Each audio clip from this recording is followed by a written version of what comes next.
고맙습니다.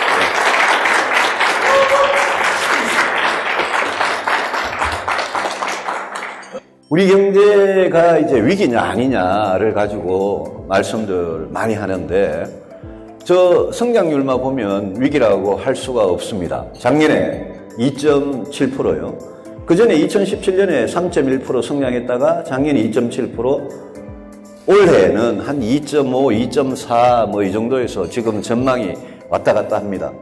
저 숫자에 없는 뭐라 그럴까요? 사람들이 체감하는 게 요즘 있습니다. 하나가 일자리입니다. 일자리가 2008년부터 한 2018년까지 우리 취업자 수가 한 2,380만 수준에서 작년에 2,680만 수준으로 한 300만 명이 늘어졌습니다. 10년 동안 300만 명이 느니까 1년에 30만 명 정도 평균 취업자 수가 늘어난 겁니다. 그만큼 일자리가 많아진 겁니다. 외환위기가 97년, 98년이니까 22년 전의 일인데 그 이후에 지금 지표나 느낌이나 체감하는 게 최악이라는 이야기를 많이 하고 있습니다.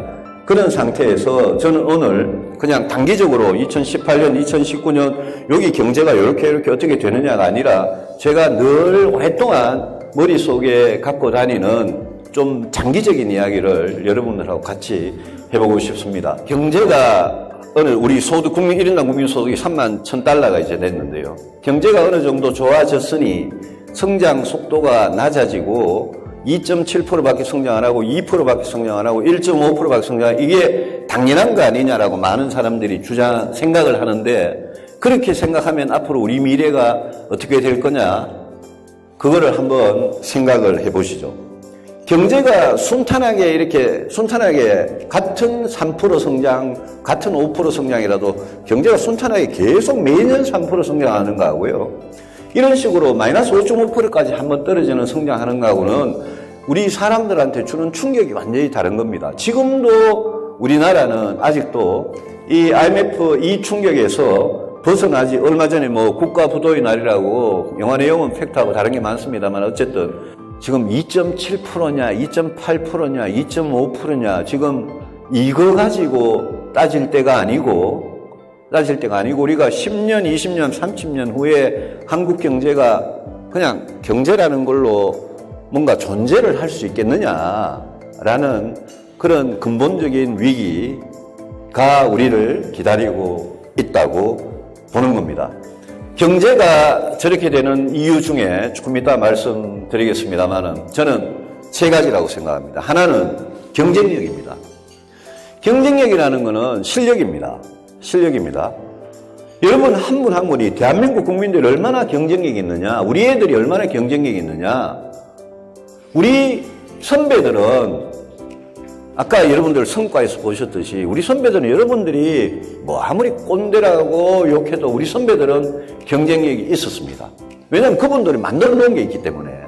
대외의존도 자체가 문제는 아닙니다.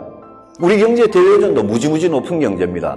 대외의존도가 문제인 것은 올해 이제 세계 경제가 안 좋아진다는데 우리 내수 시장이 우리 자체적으로 시장의 형성이 돼 있지 않고 우리 경제의 성장은 무역, 투자, 또 대외의존도 이야기할 때 자꾸 무역만, 투자만 생각하시는데 굉장히 중요한 게 금융입니다. 금융.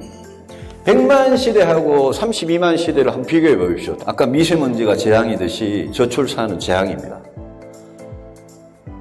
이렇게 빠른 시간 안에 일본이 초고령화가 되고 그렇지만 일본 지금 출산율이 우리보다 훨씬 높습니다. 0.98이라는 저 숫자를 가지고 여러분들 경제가 잘 될 거라고 생각하면 그런 착각이 없습니다. 혁신의 생태계는 결국은 시장 경제입니다. 정부가 규제하고 간섭하는 그런 게 아니라 혁신의 생태계는 자유롭고 공정한 시장 경제이기 때문에 고용의 유연성을 확보를 해서 경제가 안 좋아지면 고용을 줄일 수도 있고 경제가 좋아지면 고용을 늘릴 수 있는 그런 노동개혁을 달성할 수 있느냐. 인재 양성은 교육과 과학기술을 맞닿아 있고요. 그러면 경쟁에서 뒤처지는 사람들 어떻게 할 거냐. 그게 사회안전망 복지입니다. 거기다가 이제 저출산 해결인데 인재 양성이 굉장히 중요하다고 생각합니다. 저거는 정치적으로 인기 굉장히 없습니다. 인재를 양성해 놓으면 이 인재들이 규제든 뭐든 어떻게든 하여튼 비즈니스를 일으켜가지고 업을 일으켜가지고 할 거다라고 주장을 합니다. 우리 여성이 무슨 뭐 애 놓는 기계도 아니고요.